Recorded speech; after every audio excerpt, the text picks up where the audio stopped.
Hello, I'm Cameron Cheats with Queerty, and my gosh, I am the luckiest guy in the world today to be joined by the beautiful cast of the miracle of a show, Somebody Somewhere. We're going to talk season 3.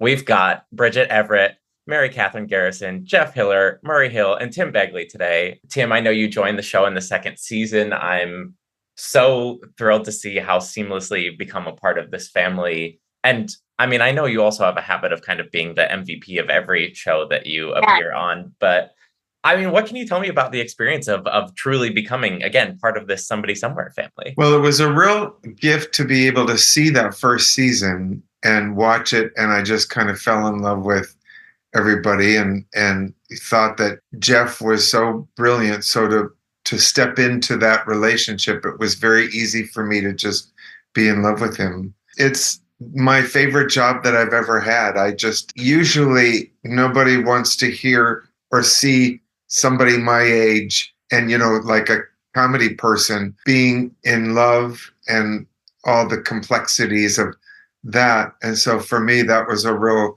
gift to be able to play that, and so that it's not just, a thing where it's like, here's your salad, Mrs. Jones. You know. So yeah, it was really fun to play, and yeah, just a blessing. Yeah. Yeah, so much more than salad. I mean, we've got turkey, we've got St. Louis sushi, we got the whole meals you're preparing now. There's nothing better than knowing that you are responsible for giving people explosive diarrhea. Yeah. He's Making an typecast, impact. Cameron. He's very typecast with that. Yeah. I mean, especially knowing this crew, I'm sure they're prone to hazing, but did you feel protective of Tim sort of when he joined the family, just given the relationship between Joel and Brad? Well, I think I look more like looking up to Tim. It was, it's not like any of us were like, oh, what's he been in? Like Yeah. does he work? For yourself, I had to look him up. So for it, if anything, I was like, oh, I hope I don't screw it up. I hope you don't think I'm dumb.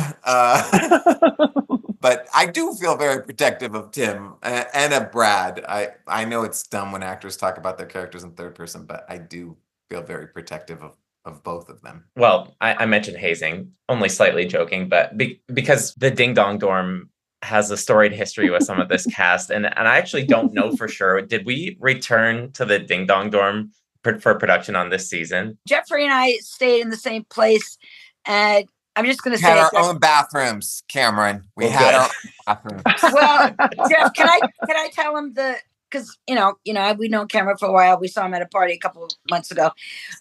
Jeff and I shared a bed this season. Wow. Did not? That's a blatant lie. That is not. No, we stayed in the same house. And sometimes shared a bed. Yeah. I wanted to see what all the hype was about. He did share a bed with my dog. That did happen once. That dog, it took weeks for that dog to come and take a nap with me. The second that I'm cuddling with that dog, what does he do? Bonnie, come to daddy. Come to daddy. Where are you? I didn't bring her to Chicago to sleep with you. Okay, Mary? So here's your hazing, Cameron. You asked for it. You got it. There's the story. There's the juicy story I was looking for. Yeah. To kind of talk more broadly about this season, as I was watching it, I absolutely love it. Of course I did. It's so beautiful. But as I was watching it, I was reminded of this quote, which is, "If you can't love yourself, how in the hell are you going to love somebody else?" Which I think I just made that up. I don't know where I heard it. You're like, who says that? Somebody said that. Yeah. That's such a key to, especially what we're seeing all of these characters go through this season. I wondered if you could talk a little bit about that, just as sort of like the mindset as we're looking towards the end game. Bridget, like, how did you sort of decide that this was this sort of obstacle that Sam would kind of have to come to? In the first 2 seasons, Sam is kind of discovering what some of her shortcut, identifying them, like her blocks. And then in season 3, we are in the writers' room. We called it growth, GAAO, growth against all odds. I have it on the chain here. And so, I think it's largely in part, because of her relationship with Joel and the love and support that she feels from him, that she's able to kind of push through and like grow against all odds. Mhm. I can't remember your questions. I blacked out when I started talking, but is that answering you at all? Yes. Wait, I blacked out too, but certainly. I'm sure it all worked out. Maryc Catherine's touching up her makeup. What's the question? My eyes itchy. Girl, you need some more lip gloss. Well, it's the perfect time to point the question to you, Maryc Catherine, because look at you. I'm curious then, because I think I love Trisha, the journey that we see Trisha go through this season. I think, if we want to talk about like kind of that like self-love angle, I think she kind of comes into this season at, what way do I want to put this? Feeling herself? Yeah, exactly. She's sort of, and it's so fun to see you in that mode. I mean, can you tell me about what you love to explore with Trisha this season? I just think that we are gifted with just some of the best writing on television. Bridget knows all of us so well, and she's in the writer's room the entire time. And so, it feels like it's all written towards us and what we're good at. It was fun to play Trisha being so high on this new, like, pit bull in a pants leg with her career and career woman and going after it so aggressively and just feeling like she had it all nailed. And then, to hit the walls that she hit this season was so humbling and humiliating. And, everybody hates that. Everybody's so sick of me saying it, but it's just like, there was just it never felt like work, not 1 second. It was just the most joyful, effortless experience I've had professionally. And, I've peaked and everything's downhill from here. That's the spin-off. Oh, I'm ready. Yeah. You did Trisha's everything. downfall. They can't write to your strengths when you had to do everything. And like high comedy, you did drama, you did.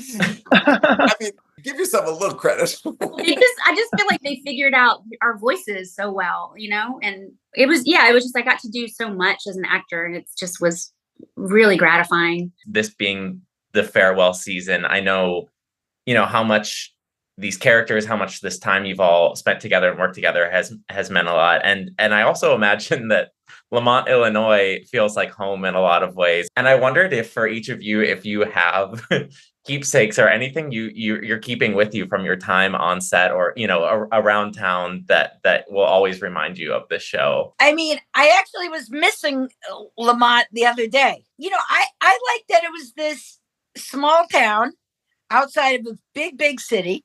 When Jeff and I walk around together outside, it's confusing for people, Cameron.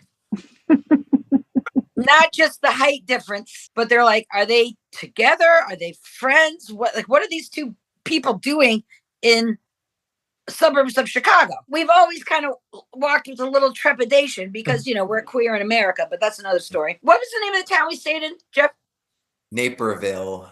When we would go on our walks, because, Jeff likes to exercise, it's very, very annoying about him. We would go down these suburban streets and then we'd hit one street and every single time it blew me away. We saw pride flags, trans flags. Were they in churches? Yeah. And all this stuff. And it was just like somehow I was transported into this Kansas world and into this Chicago suburb world where I was like, oh, we're the only gay people around.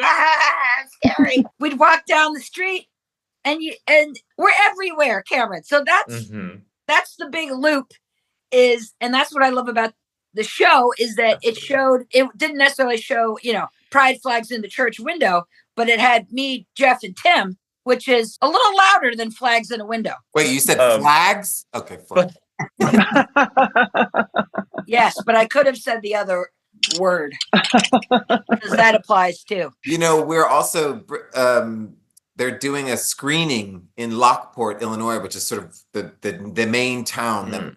They are like kind of what Marie is saying. You wouldn't necessarily think there are people in these small towns that are willing to watch a show that has so much queer representation, but not only willing, excited to watch it. I'm getting like all of these wonderful messages on Instagram. The bar that you were at is a bar that I go to or something. And I think that's actually really quite special. And that's sweet. There's this gas station that had this great Mexican food right across from the parents' house. And they had the most incredible churros I've ever had in my life. Those were good. I was just going to say, Murray, it was last season when we were talking, you said that the group of you probably single-handedly stimulated the food delivery economy in Lamont. And I'm just wondering if there's a plan to kind of keep them afloat now that the show's coming to an end. I mean, Cameron, I just, I just compiled my 2023 tax expenses. They owe us money, Cameron. I am slightly horrified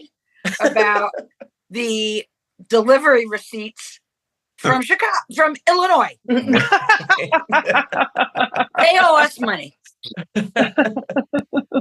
And I have to end it there, but I do think that that's a great note to end it on. I mean, we're just going to leave it at that. It was so nice to see you all and so nice to meet you, Tim. And congratulations. This season is, as wonderful as ever. And I can't wait for everyone to see it. So thank you. It means a lot.